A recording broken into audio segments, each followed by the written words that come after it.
விவசாய நண்பர்கள் அனைவருக்கும் வணக்கங்க. நம்ம இப்போ எதை பற்றி தெரிஞ்சுக்க போகிறோம் பார்த்தீங்கன்னா, நெல்லில் செம்பியன் நோய் ஏற்படுது. அதை பற்றி நம்ம தெரிஞ்சுக்க போகிறோம். இந்த பிரச்சனை பார்த்தீங்கன்னா அதிகபட்சமாக வெயில் டைமில் தான் வரும். வெயிலோட தாக்கம் அதிகமாக இருக்கும்போதும் நெல் கொஞ்சம் வறட்சியாக இருக்கும்போது அந்த பிரச்சனை வருங்க. இந்த நோய் பேர் செம்பியன்.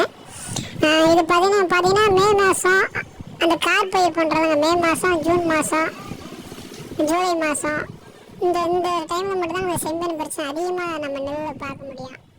இதுக்கு நம்ம என்ன மருந்து அடிக்கலாம் பார்த்தீங்கன்னா, ஸ்பைரோமெசிஃபின் ஏக்கருக்கு பார்த்தீங்கன்னா 200 ml. இது கூட பார்த்தீங்கன்னா வேப்பெண்ணெய் நீம் ஆயில் ஏக்கருக்கு 1 1/4 லிட்டரு. இது கூட பார்த்தீங்கன்னா ஒட்டுப்பசை சிலிக்கான் ஒட்டுப்பசை ஏக்கருக்கு ஒரு 50 ml. இது 3யும் கலந்து ஒரு ஏக்கருக்கு 10 டேங்க் நீ ஸ்ப்ரே பண்ணாலே போதும். இது நல்ல ரிசல்ட் கிடைக்கும். இதை தவிர்த்து வேறு மாட்டு மருந்து என்ன பயன்படுத்தலாம்னு பார்த்தீங்கன்னா,